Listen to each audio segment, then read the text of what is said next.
Hi, my name is Maritza. I'm a family nurse practitioner and Empire Medical Training faculty and owner of LIBB. Today we are talking about the collagen stimulator landscape, which will include skin boosters, hyperdiluted Radiesse, and Sculptra. Think beyond filling. Why? Because nowadays the times are changing, right? Back in the days, it was more about fillers, giving volume. But nowadays, a lot of people is looking more biostimulators, looking natural, without looking overdone and look like themselves. That's why now we have skin boosters, right? That it works only for the skin. We also have hyperdiluted caja, which one is Radiesse, and PLLA, that is Sculptra, and the traditional hyaluronic acid, which one is filler. Biostimulators are great when they are placed in the right plane. They help with the fibroblast activity and also stimulate collagen. It's a lot of evidence-based where you inject it in the right place. It helps you with the skin tightening. How collagen stimulators differ from traditional fillers? Well, we have skin boosters, which one it help you with the skin hydration and minimize lines. It lasts, I would say, like up to 6 months, right? Then we have hyperdiluted Radiesse, which one you can do it direct, straight Radiesse, which can give you volume, and you can do it as a hyperdiluted, which one help you with the skin texture and also tightening of the skin and support. Then we have a Sculptra, which one it helps as a biostimulator, which one just stimulate your collagen and work into the skin tightening. You don't see results right away. It usually takes up to 3 months when you do your last treatment, once you start feeling. Why? Because anything that is a biostimulator, you don't see much volume. It's more like the skin tightening. And last, we have traditional hyaluronic acid, which one it help you with the volume, right? And help you contour and lifting. But you have to be very careful when you do any of those treatments. Why? You have to choose the right patient. Why? When you do your assessment, you have to see the skin quality. How is it? It's too saggy? You're not going to place too much filler in somebody who has a lot of skin laxity, because then how many fillers you are going to need? One syringe of filler is almost like a blueberry size, so it's very small amount. And if we have extra saggy skin, how many fillers we need in order to fill? And that's when we start changing people's faces. Two, select and match the right patient, right? Some patients you need to combine both. You need to add a little bit of the filler to help you lift, and you need to do a little bit of the biostimulators, especially in the lower part of the face, to avoid heaviness and to work into the skin quality and help you lift. Plan ahead the area. How many treatments are we doing? Combination therapy, which one you need maybe some fillers, but you also need to do a little bit of biostimulators or skin boosters. Treat conservative. Why? You don't overtreat that patient, because when you overtreat that patient, that's when we start changing people's faces and people don't want to look like somebody else. Okay, they're afraid to look different. Reassess. How you reassess? Make sure you take the first picture. So when they come back in 3 months, you take the after picture and do the comparison, how the skin is working, how is the tightening working. Now, who's ideal for a skin booster and who is the poor candidate? The ideal patient with the skin booster is those that have early crepiness, and as we can see here, this patient still have like the tightening of the skin.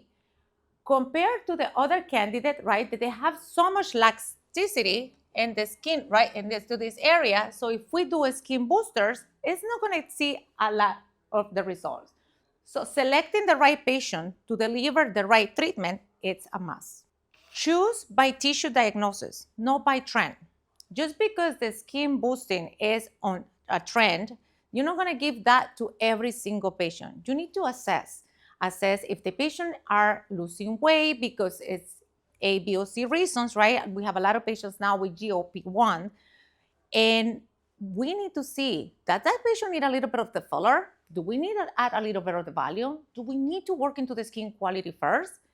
always ask yourself, plan ahead, do a follow-up, right? What do the patient need? Do the patient need hydration and glow?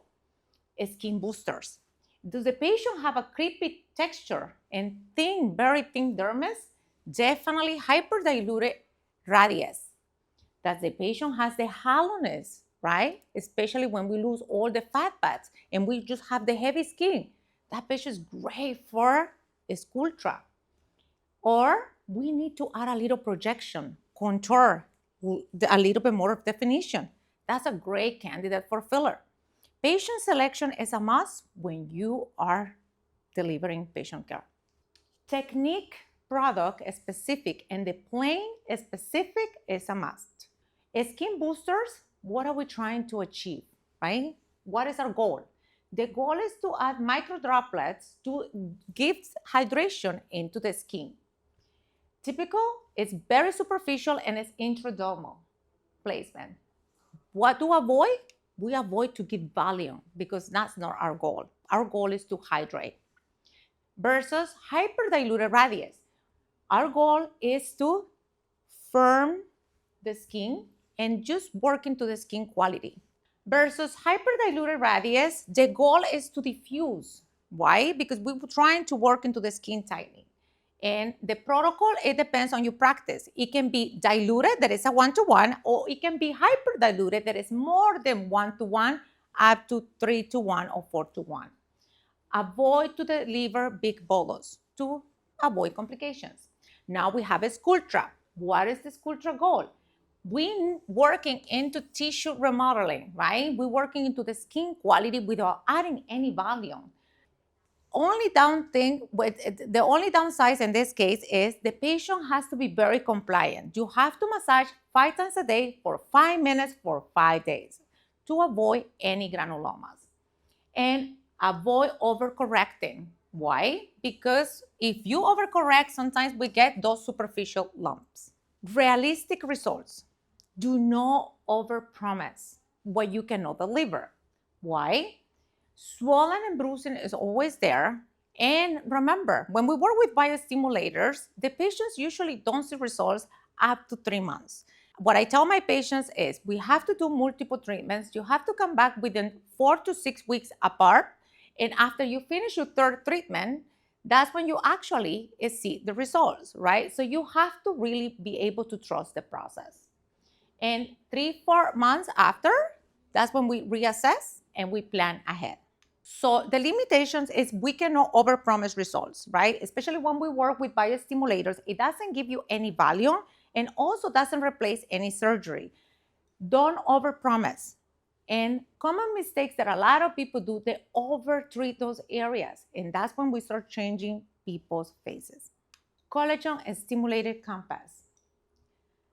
Tissue diagnosis, number 1.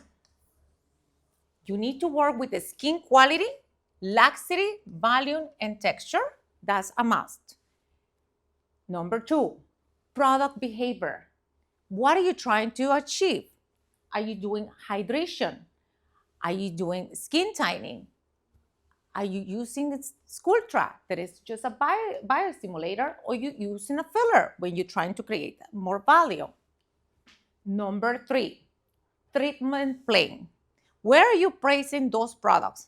Are you placing those products in the deep fat pad, superficial fat pad, or in the skin? What are we working on it? Number 4, patient timeline. Remember, you have to trust the process. It doesn't work right away. Especially when we work with biostimulators, you have to explain to your patients the results take time. Number 5, you need to take pictures, you need to palpate and report the patients. Do the side by side, talk to your patients and show them the change.